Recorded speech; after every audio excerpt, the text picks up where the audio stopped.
My mom ripped my medical files and yelled, "You're killing your sister!" My dad branded me selfish and forced me to donate half my liver. Then the doctor spoke 6 words. Mom collapsed in her chair. The plastic chair in the hospital corridor creaked under my weight as I leaned over to Ivy. She was sitting with her head down, her hands clutching a paper cup of water, with trembling hands. 20 years old, but she looked 35, yellowish skin, puffy eyes, dull hair. Cirrhosis, she repeated quietly, the doctor's words still echoing in the air. Scarlett, I don't drink that much. I didn't say anything. I knew the truth. I'd seen empty beer bottles in her room more than once, smelled the alcohol in the mornings when she thought no one would notice. But Ivy had always been able to hide her problems from her parents. And I always kept quiet about what I saw. The office door opened, and Dr. Miller came out with a thick file in his hands. He was a tall man in his 50s, with graying temples and a serious look through his glasses. He was followed by my mom and dad, my mom's face red with tears. My dad clenched his jaw so tightly that his yolks were protruding. Please, have a seat, the doctor said, pointing to the chairs opposite Ivy and me. My mother immediately rushed to her youngest daughter, hugging her as tightly as if she wanted to protect her from the world. I knew this scene. It had always been like this since I was a kid. When Ivy broke a window in 6th grade while playing with a ball at school, my mother went to argue with the principal, claiming that it was the hooligan's fault. When Ivy was 18 and had a drunken car accident, my dad paid all the fines and arranged with the local police to have the case dropped. And when I got a C in math in 10th grade, my mom didn't talk to me for a week, telling everyone she was ashamed of her daughter. Your daughter's condition is very serious, doctor, Miller began, opening the file. But she's so young, her mother whispered, stroking Ivy's hair. The liver can recover on its own, right, doctor? The doctor shook his head, looking sad. Unfortunately, no. The damage is too severe. The only chance to save her life is a liver transplant. Without it, your daughter has 3, maybe 4 months to live. The silence was broken by the mother's piercing cry. She held Ivy so tightly that my sister almost suffocated. Dad grabbed his head with both hands, his broad shoulders trembling with restrained tears. I sat motionless, watching this scene as if it were a theater performance. For some reason, I suddenly remembered my 17 years of age when I was in this very hospital with appendicitis. My mom came to visit me only once, brought me a bag of oranges, and said that Ivy had an English test tomorrow, so she couldn't sit with me for long. Dad didn't show up at all, saying that he had a lot of work to do at work, that the hardware stores couldn't operate without him. What should we do? Dad asked, raising his head and wiping his eyes with his shirt sleeve. Where can we find a donor? First, we will immediately put your daughter on the waiting list for an organ donor, the doctor explained in a calm, professional tone. But the wait can last for many months. And as you know, we have very little time. The best option is a family donor. One of the close relatives can give a part of their healthy liver. And then, my mom turned her head sharply to me. Dad also looked in my direction with his cold, gray eyes. Even Ivy looked up for the first time since we had been sitting in that hallway. Scarlett, Mom said in the tone of voice she used to order me to clean my room or wash a mountain of dishes after a family dinner. You're her sister. It wasn't a question. It was a statement of fact that could not be questioned. I am Ivy's sister, so I have to help her, just as I had always helped her throughout my life. I remembered how Ivy and I used to share sweets when we were kids.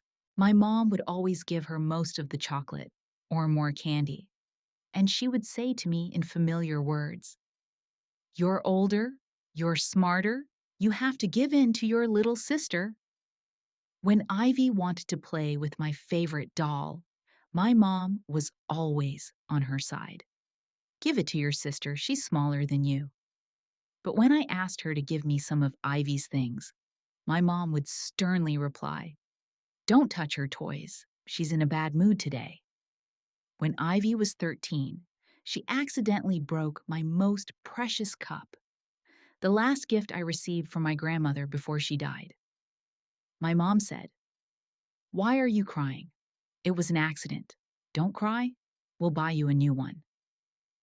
A new cup was never bought. And when I accidentally ruined Ivy's expensive lipstick a month later, my mother made me give her all my pocket money for the whole month to buy a new one. On her 15th birthday, Ivy received a brand new smartphone of the latest model as a gift. On my birthday the same year, I received a sweater knitted by my mother. "Handmade things are always more valuable than store-bought things," she explained when she noticed my disappointment. And at the age of 18, Ivy was bought a used but nice car for her college commute. When I asked about a car for myself, my mom coldly replied, "If you want a car, you can earn it yourself." And so I did. I worked every weekend and summer vacation as a barista at Sunshine Dreams near the local university, where I now work full-time after graduation. "How long does it take to prepare for the operation?" my dad asked the doctor, but he kept looking directly at me with his heavy gaze. "First, we need to conduct a full comprehensive examination of the potential donor to make sure that he is suitable for all medical indicators," Dr. Miller explained. "Then, if all the tests are positive, we can schedule the surgery." "What are the risks for the donor?" I asked in a low voice, trying not to look my family in the eye. All three of them turned to me at the same time, looking as if I had just said something completely unacceptable and selfish. "What risks?" my mother asked sharply, her voice sounding really indignant. "Are you seriously afraid to help your own sister?" "I'm just asking about the medical risks for myself," I repeated a little louder and more confidently. Dr. Miller nodded his head in understanding. "Of course, this is a perfectly normal question. There are risks for the donor. It is a serious surgery. Possible complications include bleeding, infection, problems with healing of the surgical wound. In about 5% of cases, serious complications occur that require additional treatment. But the mortality rate among donors is very low, less than 1% of all surgeries. You see, my mother spoke to me in a tone that is used to talk to a small child. You are a young and healthy girl, and your sister might just die without your help. I looked at Ivy for a long time. She had been silent all this time, but her big blue eyes spoke for her better than any words. "You owe me this. For all these years when I was the favorite of the family and you stayed in the shadows, now you owe me your health." "I need time to think about it," I said, trying to speak calmly. The silence in the corridor became so thick and heavy that it seemed like it could be cut with an ordinary knife. "Think about it?" My mother's voice rose a whole octave higher in anger. "Think about what? Your own sister is lying here dying." "Scarlett," Dad said quietly but very coldly, "this is not the time or place for selfishness. Selfishness. I have heard this word all my life. I was called selfish every time I dared to want something for myself. When I asked to buy me a dress as beautiful as Ivy's. When I wanted to go to a school party instead of staying home and taking care of my younger sister. I'm not saying no, I said as carefully as I could. I'm just saying I need time to think about it. Ivy finally spoke in her weak, barely audible voice. How much time do you need to think about it while I'm slowly dying here? Her voice had the familiar note that always appeared when she wanted to get her way. When she begged her parents to buy her something extremely expensive. When she was trying to avoid a well-deserved punishment for her pranks. I slowly stood up from the plastic chair. See you tomorrow morning, I said briefly, and started walking towards the hospital exit, not looking back at my family. It was quite noisy in the corridor. Nurses were talking on the phones, a small child was crying somewhere in the far ward, and an old TV was quietly working in the waiting room. But in my head, there was absolute silence. I walked down the long corridor and thought that tomorrow morning I would have to give the final answer that would change my life forever. Scarlett! I heard my mother's familiar, sharp voice behind me. Come back here this instant! But I continued to walk confidently forward without looking back. For the first time in my life, I didn't stop and turn around to hear my mother's angry shout. The next morning, I woke up to the sound of the door slamming. My mother burst into my room without knocking, as she always did when she wanted to show her irritation. She was holding a cup of coffee and looked like she hadn't slept all night. Do you really think you can just hide here and hope that everything will go away? She began without greeting me. I sat up on the bed, rubbing my eyes. The clock read 7:30 in the morning. I had to go to work at 8, but my mother seemed to have decided to start the conversation as early as possible. Mom, I said I'd think about it. Think about it? She interrupted. What is there to think about? Your sister is dying, Scarlett. She's dying, and you're thinking. She set the cup on my bedside table with such a thud that the coffee splashed onto the wooden surface. Linda, don't yell at the girl in the morning. I automatically reached out for napkins, out of habit. But when he appeared in the doorway, his face didn't show any sympathy for me. Although Scarlett really needs to understand the seriousness of the situation. Dad was dressed in a work suit, gray pants, and a navy blue shirt with the Campbell Building Services logo on it. His hair was neatly combed as always.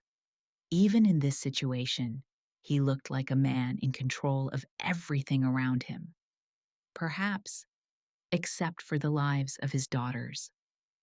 My mom and I stayed up all night discussing the situation, he continued. And we realized that you need more information to make the right decision. The right decision, not your decision or a decision you can live with. The right decision. We called Dr. Miller, my mom said, sitting on the edge of my bed. And he said the whole family should be tested. But Scarlett, you realize there's really only one option. Why? I asked. Dad looked at me as if I had asked a stupid question. Because you are young and healthy. I am 51 years old. I have high blood pressure and back problems. Your mom is 46, a teacher, constantly stressed and takes migraine pills. And you are 23 years old, never seriously ill. Don't drink, don't smoke. Speaking of smoking, Mom interjected. The doctor said that smokers can't be donors.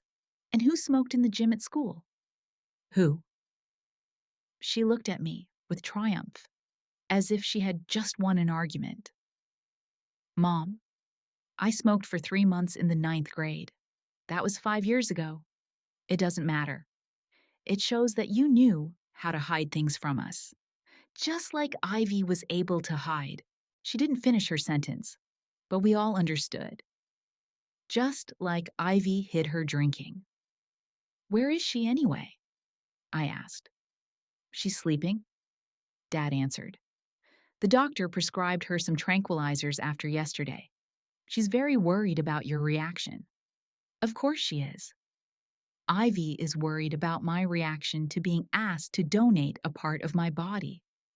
Not because she's been hiding her addiction from us for years.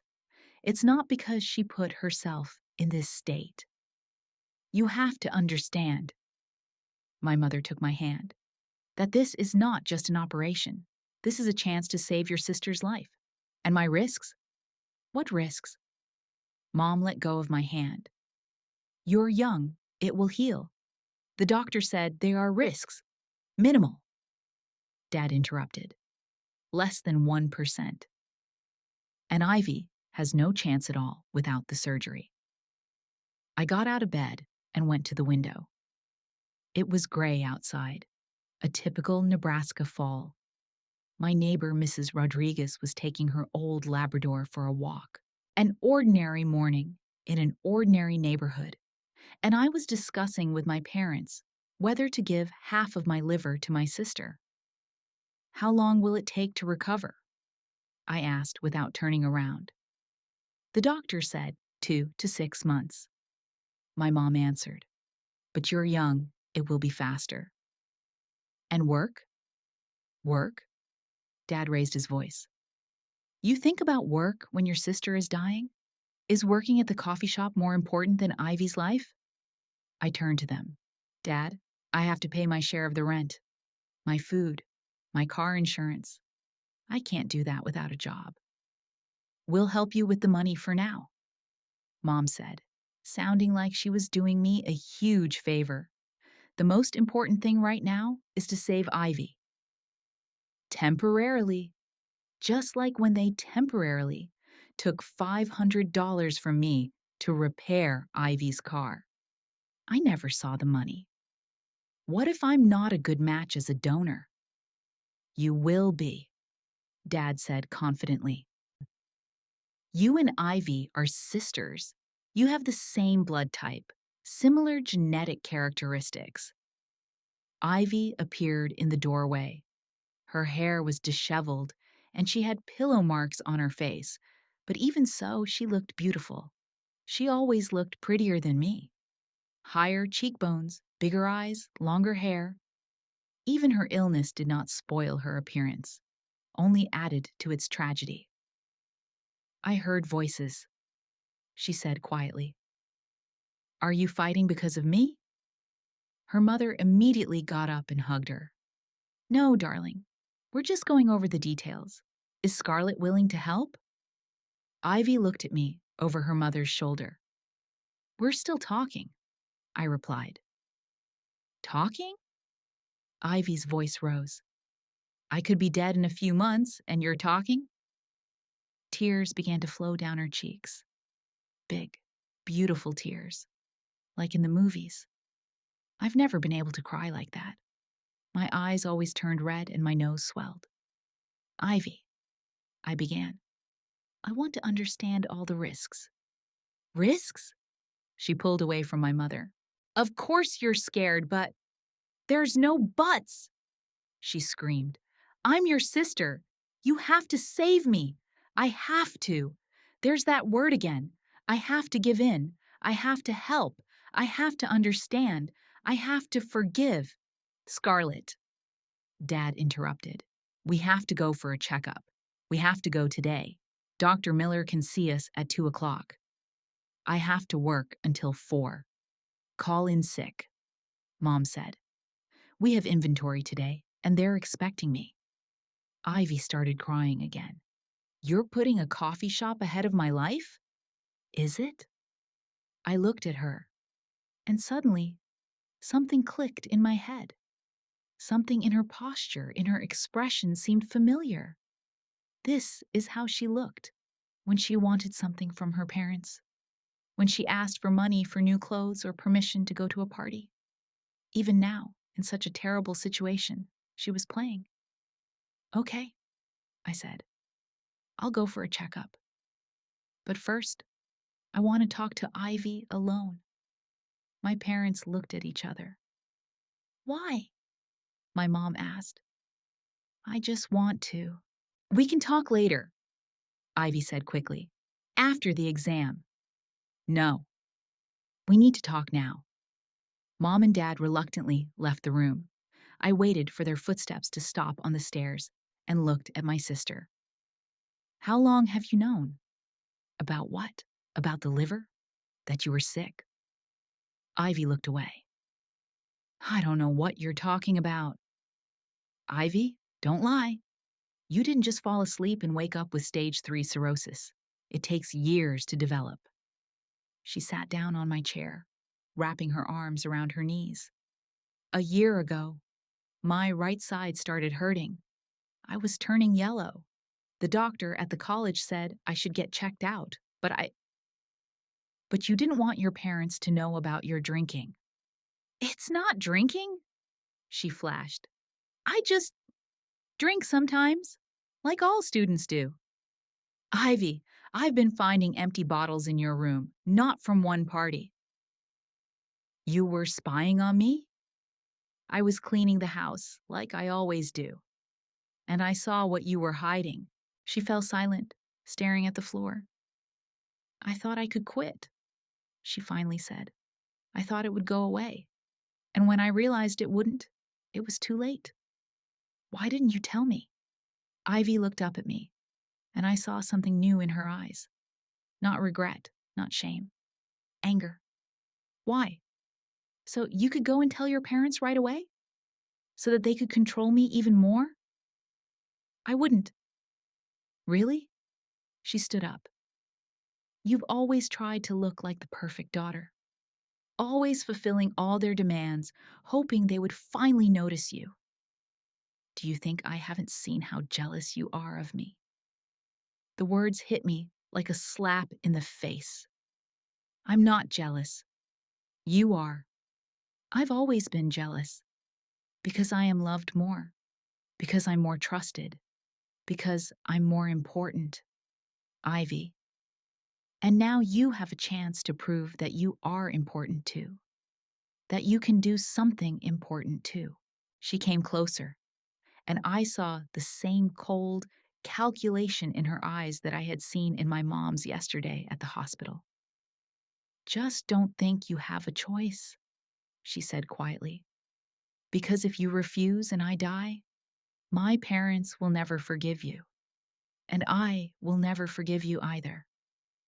She left the room, leaving me alone with the realization that my little sister had just blackmailed me with my own life and my parents' love.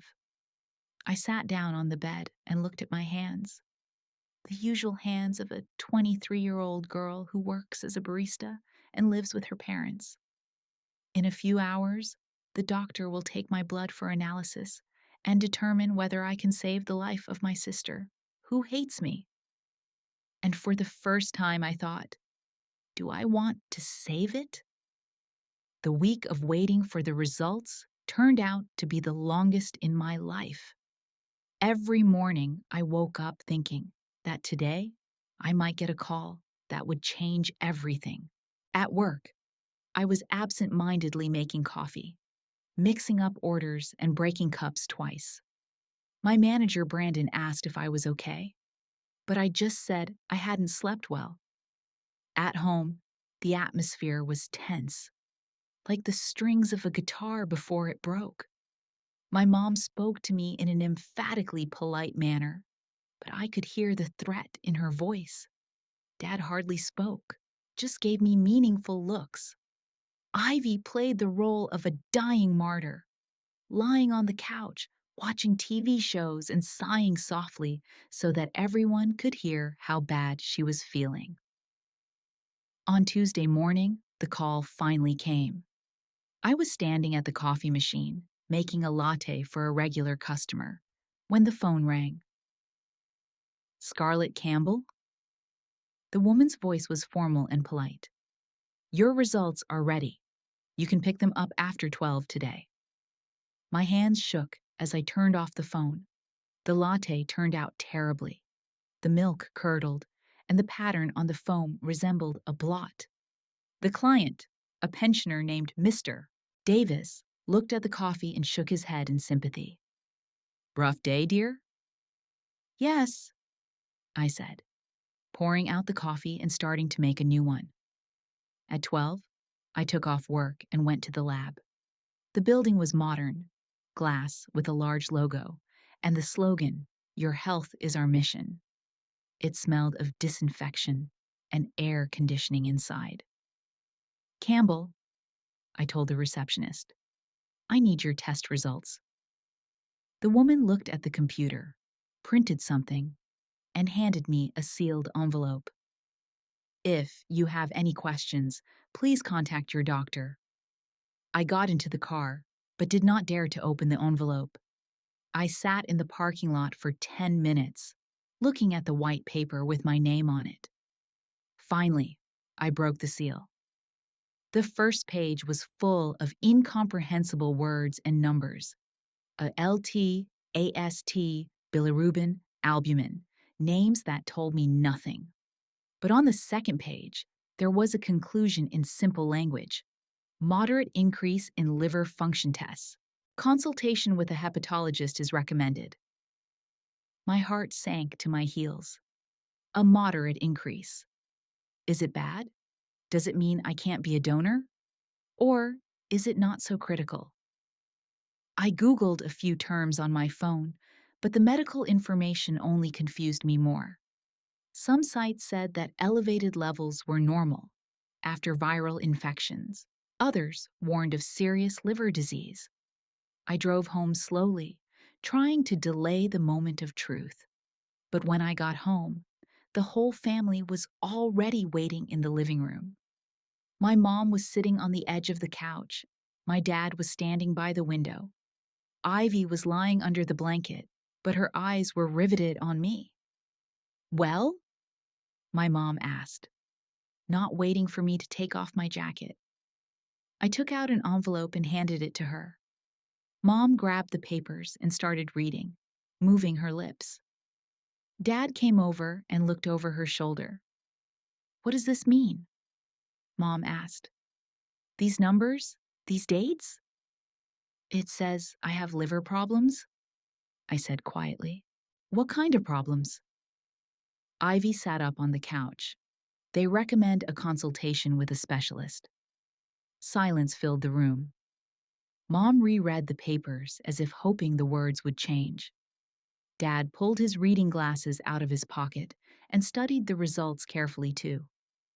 It doesn't mean you can't be a donor, he finally said.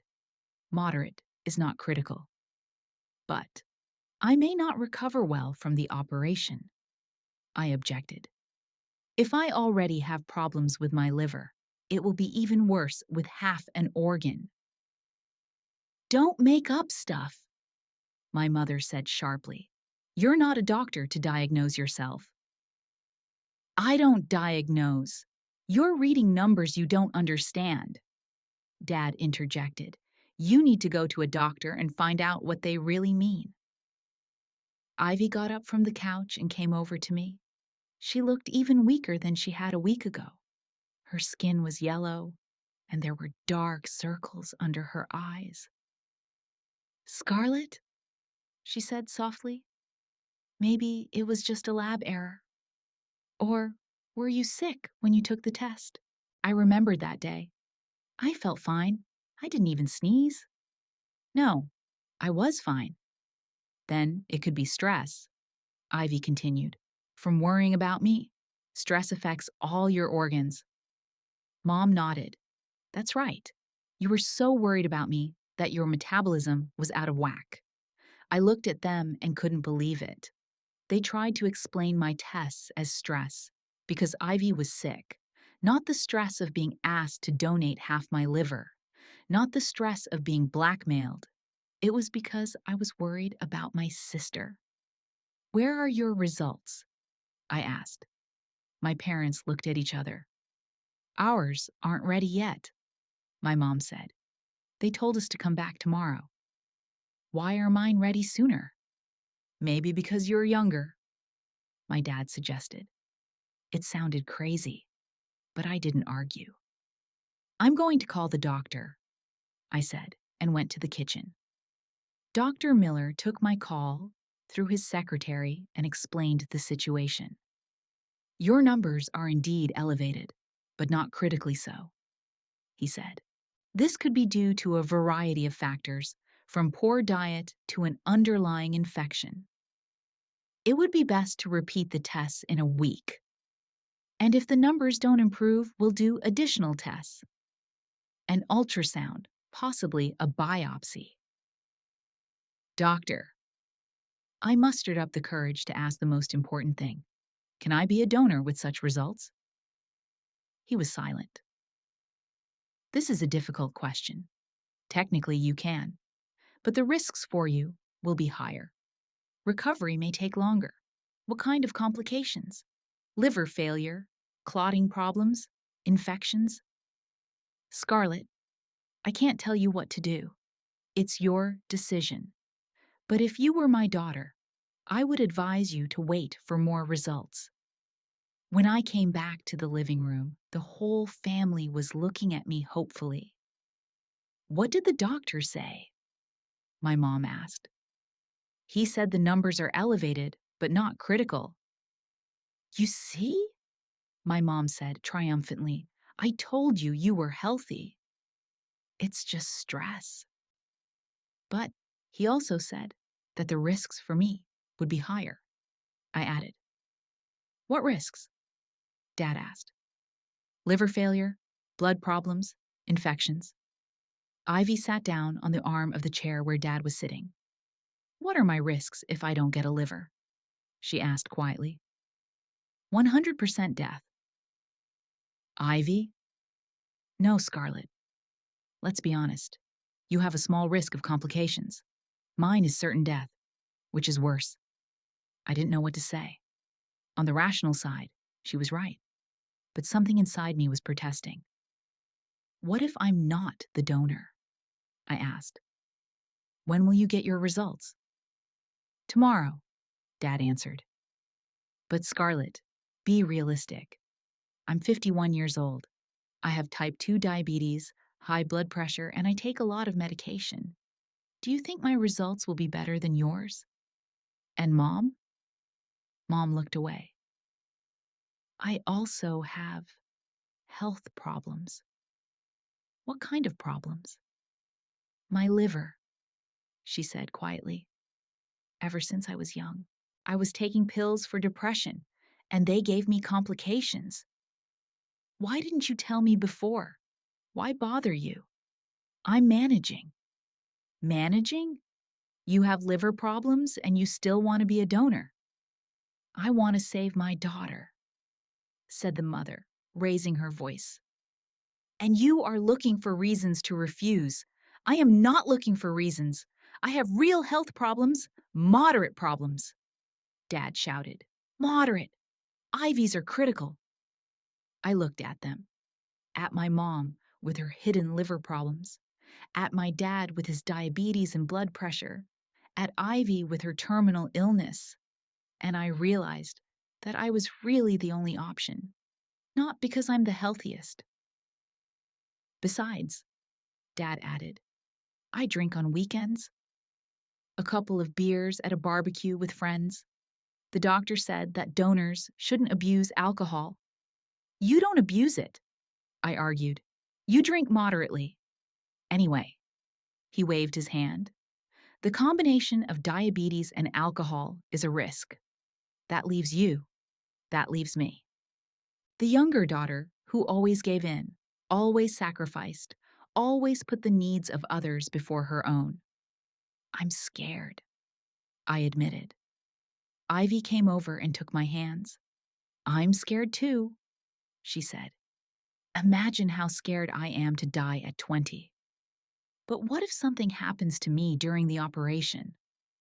Nothing will happen, my mother said confidently. Your liver will recover, and Ivy will live.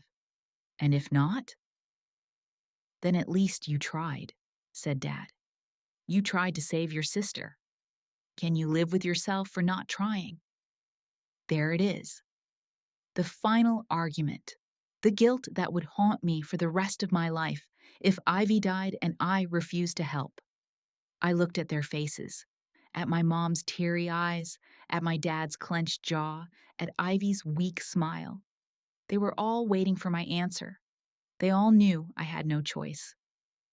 Okay, I said quietly.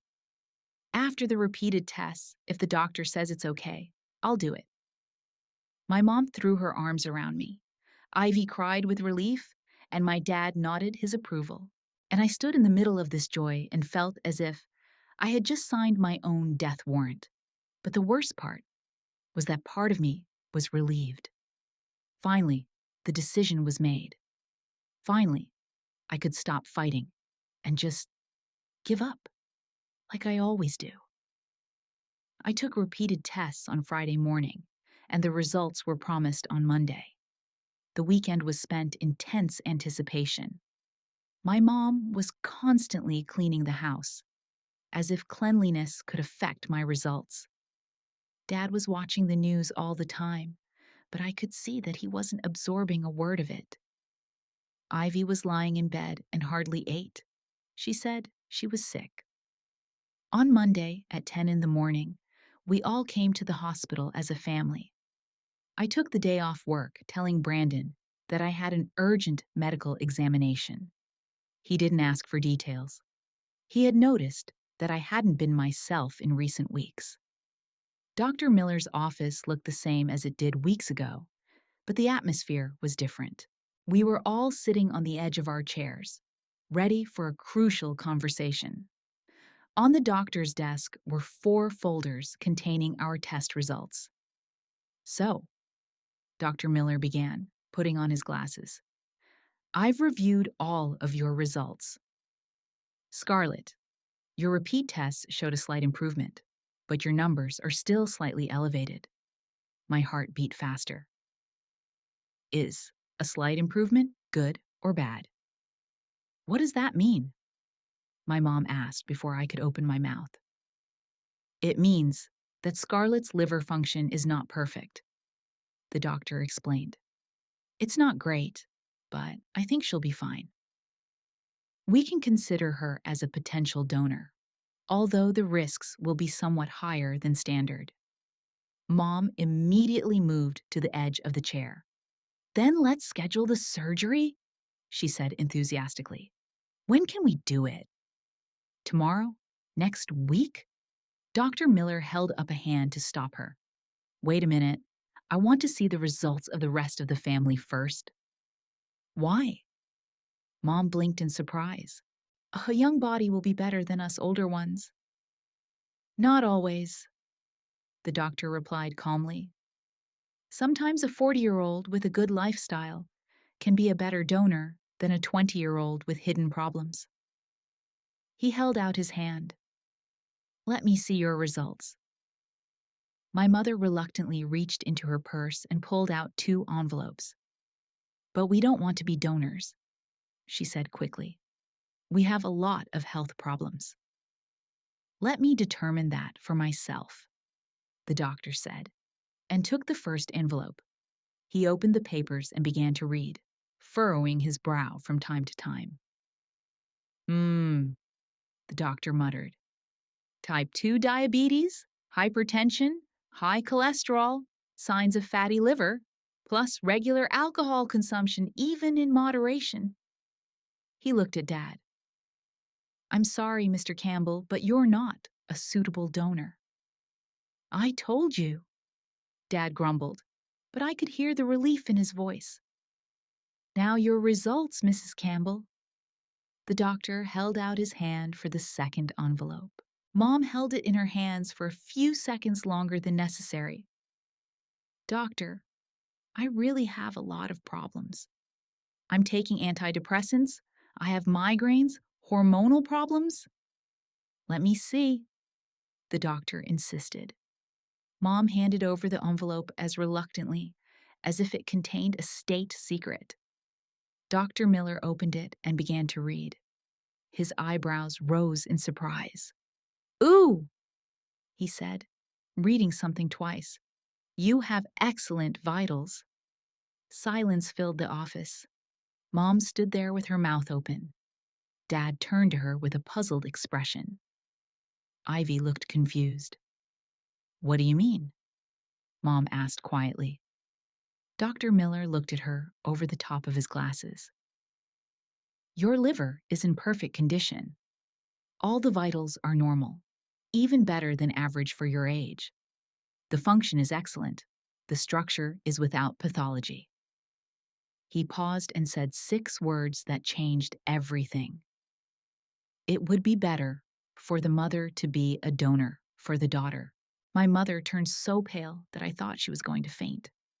She looked at the doctor, then at her results, then back at the doctor, as if he were speaking Chinese. But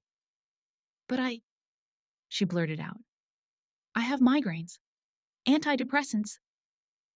Migraines do not affect liver function, the doctor explained. And the antidepressants you are taking are not toxic to the liver.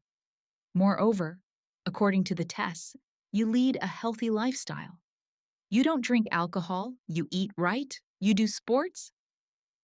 Yoga, my mother answered automatically. Twice a week. Excellent. Your liver is in much better condition than Scarlett's. My mother abruptly sank into her chair, as if her legs would not hold her up. Her face was waxy, her eyes wide with shock. Mom? Ivy asked quietly. Mom was silent, looking at the floor. There was a tense silence in the office.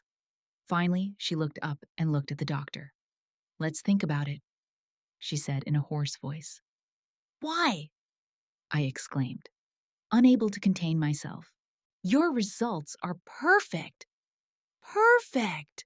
And you've been convincing me for weeks that I should help my sister. Mom turned to me sharply. Shut up, she said through gritted teeth. Don't you dare talk to me like that. But why did I have to go through with the surgery with the risks, and you don't want to with perfect results? Because it's different. Mom raised her voice. I'm a mother. I have a responsibility. And I don't. I also started to yell. I don't have a life, plans, dreams. Dr. Miller stood up from his chair. Maybe you should talk quietly at home. Yes, my mom said quickly, grabbing her purse. We need to talk about this. Thank you, doctor. She stood up and started to walk out. Dad followed her silently. Ivy stood up slowly, still looking confused. Scarlett? She said quietly. Scarlett! My mother called out sharply from the door. Come here now. I got up and followed them, but my head was buzzing. Mom's results were perfect. Perfect. Better than mine. And all these weeks she had been convincing me that she had health problems. The car was in a depressing silence. Mom sat in the front seat and looked out the window. Dad drove the car with his jaw clenched. Ivy was holding my hand, but I could feel it trembling. Mom, Ivy finally said, maybe this is a sign that you have to help me? Don't be silly, my mother replied sharply. It's a coincidence. A coincidence? I couldn't keep quiet. You've been trying to convince me for weeks to donate my liver, and when it turns out you're the best candidate, it's a coincidence? I'm your mother. My mother turned to me. I gave birth to you, raised you, spent the best years of my life on you. I can't risk myself. And I can? You're young. You have your whole life ahead of you. You'll recover, won't you? You're in perfect health. I have a responsibility. I have a job. I'm a teacher. The kids depend on me. And I don't work? I have no responsibility? Dad stopped the car at a traffic light and turned to us. Enough! He shouted.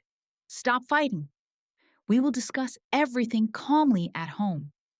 But when we got home, there was no calm conversation. Mom immediately went to her room and locked herself in. I followed her and knocked on the door. Mom, open up. Leave me alone. Mom, let's talk. There's nothing to talk about. I tried to turn the knob, but the door was locked. Mom, I knocked louder. Open the door. What's going on here? Dad came. Mom locked herself in and won't talk. Dad knocked on the door. Linda, come out. We need to work this out. I've already decided, I heard a muffled voice. I'm not going to be a donor. Why? I screamed. Why don't you want to save your own daughter? The door opened sharply. My mom stood there with teary eyes and a red face. Because I'm afraid, she screamed. I'm afraid of the surgery. I'm afraid of the pain. I'm afraid of dying. Are you satisfied? But you told me that the risks are minimal. For you, they are minimal. You're young. And the doctor said the risks are even lower for you. Your vitals are perfect. Mom was silent, breathing heavily. Mom? Ivy said quietly, appearing in the hallway. Mom, I'm dying. Don't say that. Mom rushed to her side. We'll find another donor. What other donor? I asked. The doctor said the wait could be months. Ivy doesn't have months. We'll find a private option, said Dad. We'll pay for it. We'll get a loan. We'll sell the house. I looked at them and couldn't believe it. They were willing to sell the house to find an outside donor, but they weren't willing to risk my mom's health, which was perfect. What if you don't find a donor in time? I asked. Then Ivy will die, I continued, and you will know for the rest of your life that you could have saved her, but you didn't. Shut up, Mom yelled. Shut up! You don't understand. You're not a mother. You don't know what it's like to risk your life. Do you know what it's like to watch your daughter die when you could have saved her?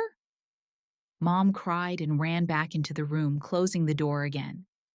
Dad looked at me reproachfully. Why are you torturing her? I'm not. I'm telling the truth. Ivy came to me.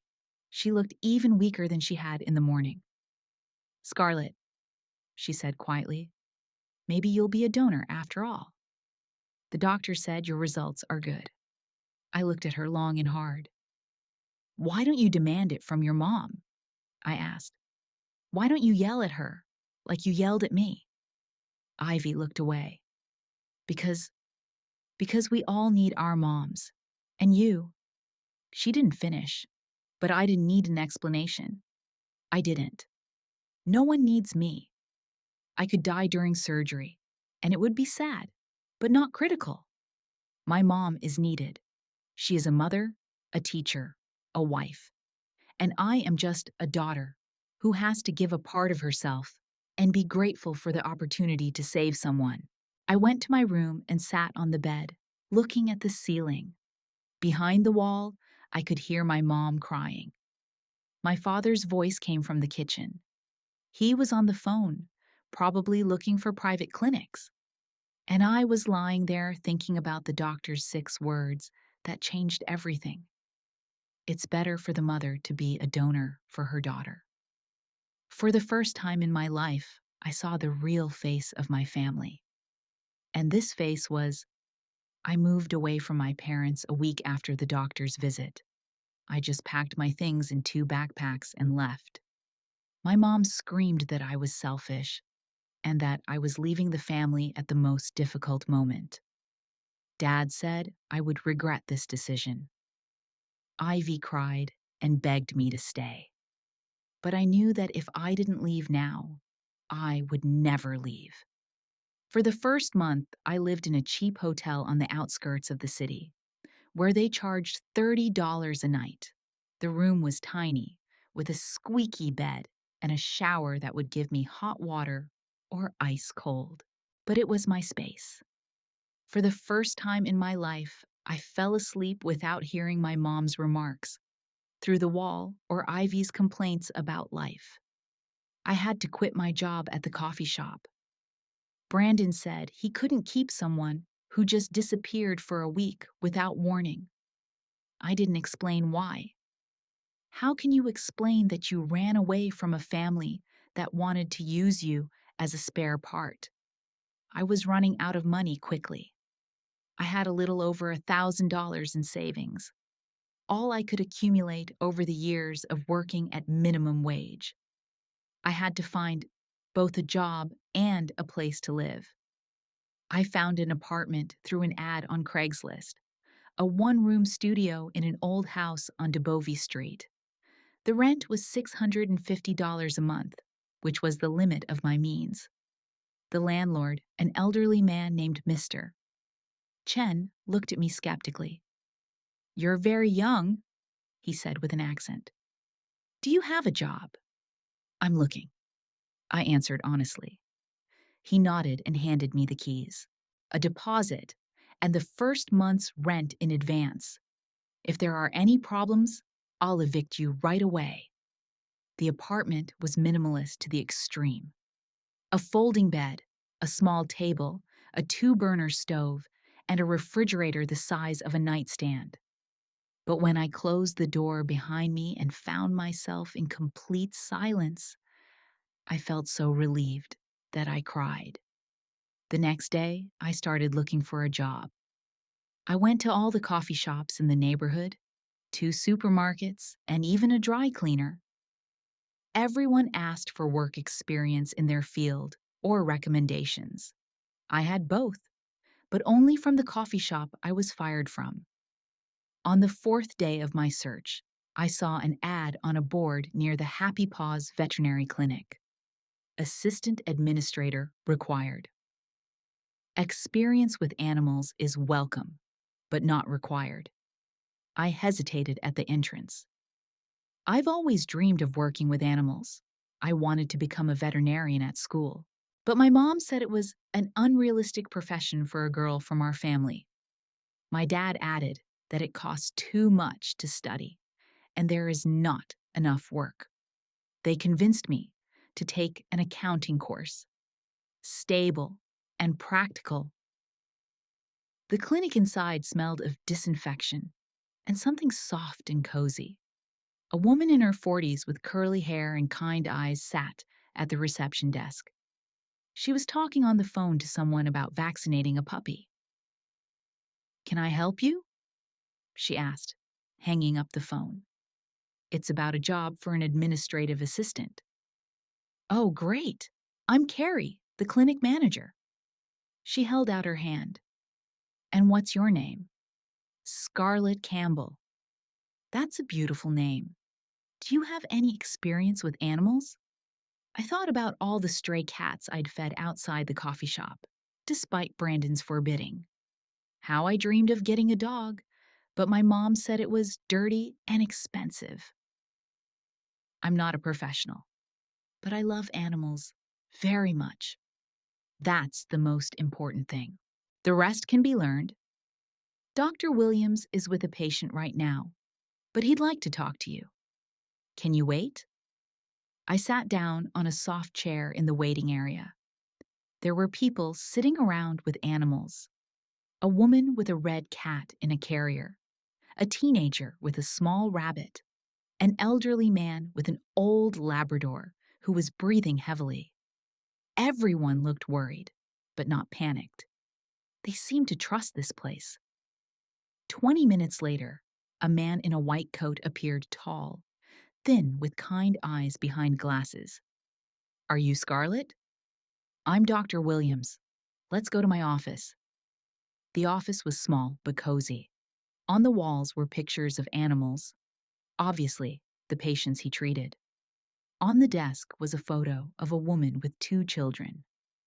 "Tell me about yourself," he asked, sitting down across from me. I told him about my job at the coffee shop, that I had always loved animals, that I was looking for a stable job. "Why a veterinary clinic?" he asked. Honestly, I've always wanted to work with animals, but I was told it was unrealistic. Now I decided to try what I really want. He smiled. I see. There's a lot of work to do. Taking calls, making appointments, filling out cards, sometimes helping with animals during procedures. The salary is modest, $9 an hour to start, but after 3 months, we raise it to 11. The schedule is from 9 to 6, 5 days a week. Does that sound good to you?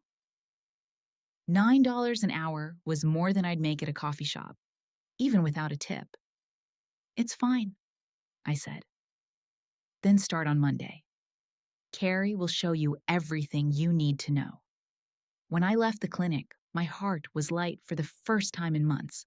I have a job I like, the job I dreamed of, but didn't even dare to say out loud. The first days were difficult. I had to memorize the names of all the animals that came regularly, learn how to fill out medical records, and understand the schedule of appointments. But I picked up everything on the fly. The animals didn't scare me. Even the big, aggressive dogs calmed down when I talked to them. You have a talent, Carrie said at the end of the first week. The animals can feel you.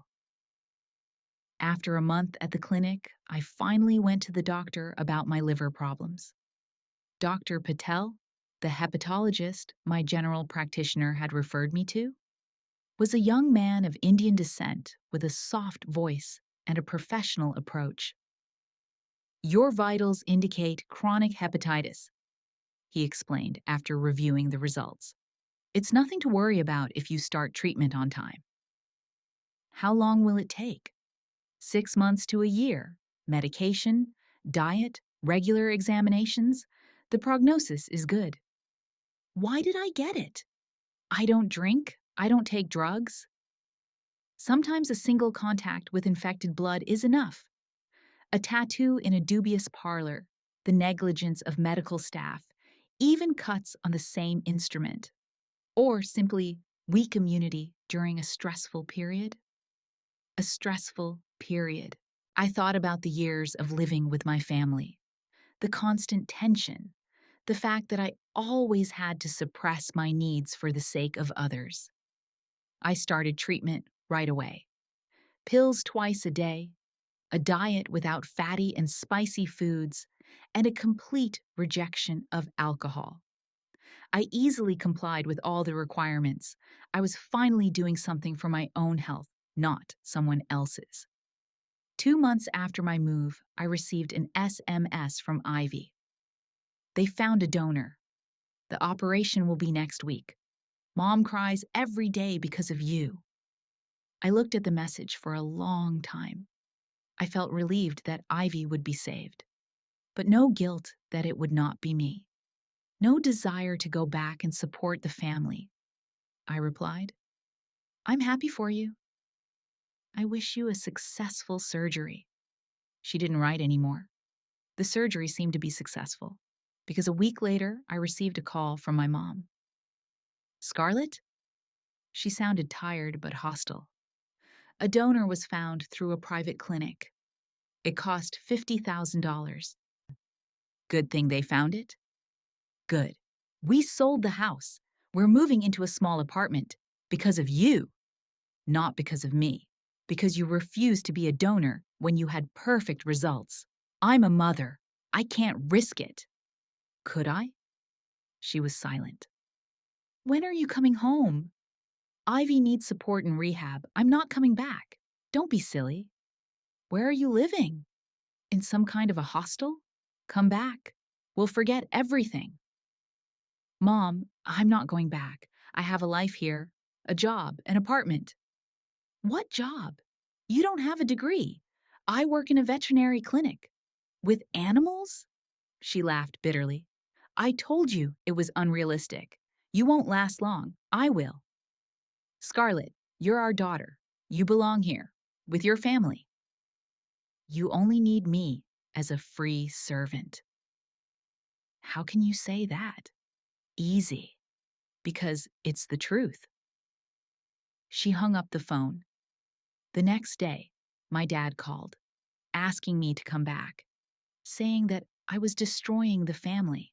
A week later, Ivy called, crying, saying that I was the only one who understood her and that she needed my support. I told them all the same thing. I'm not coming back. 3 months later, they stopped calling. Work at the clinic was going great. Dr. Williams entrusted me with more responsibilities. I helped with simple procedures, learned how to give injections, even assisted during surgeries. My salary increased to $11 an hour, as promised. The best part of the job was that I felt useful. When I calmed a scared cat before sterilization, when I explained to the owners how to take care of the animal after surgery, when I saw the patient we had been treating for weeks recovering. In December, a small cat was brought to the clinic, a red, skinny cat with an eye infection. The owners could not pay for treatment and wanted to put him to sleep. "We can cure him," I told Dr. Williams. "I'll pay for the treatment." "Scarlett, it will cost about $200. "That's okay. I have savings." The treatment lasted a month. I would come to the clinic early to give the cat his medicine and stay after work to spend time with him. He gradually recovered. His eyes cleared up and his weight increased. "You need to name him," Carrie said. I named him Charlie, just because it seemed to fit him. When Charlie got better, I took him in. Mr. Chen didn't want to allow animals in the apartment at first, but when he saw how calm and clean Charlie was, he changed his mind. "He's a good cat," he said. Charlie didn't catch mice. He liked to sleep on my bed and look out the window at the birds. But he was the perfect roommate. He demanded nothing but food, water, and warmth. He purred when I came home from work. He warmed my feet on cold evenings. For the first time in my life, I felt needed by someone not because I was forced to, but because I wanted to. After 6 months of liver treatment, I came to Dr. Patel for another checkup. The results were excellent. All the indicators came back to normal, he said. "You did a great job. We'll leave the maintenance therapy for another 3 months, then switch to preventive examinations every 6 months."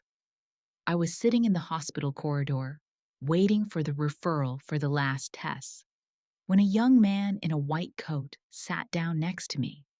He looked tired and was holding a folder with the results. "Tough day?" I asked him.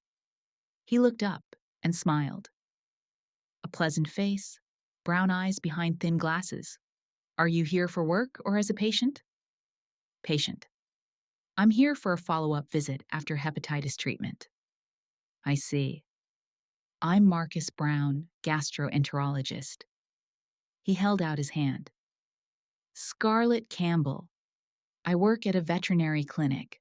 Interesting. I've always wanted to get a dog, but I'm running out of time." We talked for a few more minutes. About work, about animals, about how difficult it is to find a balance between career and personal life. It turned out that he also has a chronic illness, Crohn's disease, which he controls with diet and medication. "It's strange," he said. "Usually doctors don't like to talk about their own illnesses. But for some reason, it's easy with you. Maybe because we both know what it's like to live with a chronic illness. Maybe." When I was called for tests, he said, "Maybe we can have coffee sometime. Tell me about your work with animals." I gave him my phone number. He called 3 days later and invited me to a small cafe near the hospital. We talked for 2 hours about medicine, animals, books, and travels we'd like to take. "You have a special attitude to life," he said when we said goodbye. It seems like you know exactly what you want. I didn't always know, I replied. For a long time, I lived the way others wanted me to. But now, I'm trying to live for myself. It's the hardest and most important thing you can do. We started meeting once a week. Not a date, just a friendly meeting between two people who were interested in each other. Sometimes we went to the movies. Sometimes we just walked in the park. Marcus told me about difficult cases in the hospital, and I told him about funny moments in the clinic. A month later, he invited me to lunch at a restaurant. This is already like a date, I said. What if it is? He smiled. Then let's call it a date. We took our time. We both understood the value of trust, which is built gradually. They both knew that real relationships are not only about emotions, but also about understanding, respect, and shared values. A year after I moved out of my parents' house, I was sitting in my apartment on a Friday night and looking around. Charlie was sleeping on the windowsill. There was a vase of flowers on the table that I had bought for nothing. On the wall was a photo from the clinic. Me with Doctor Williams and Carrie by the Christmas tree.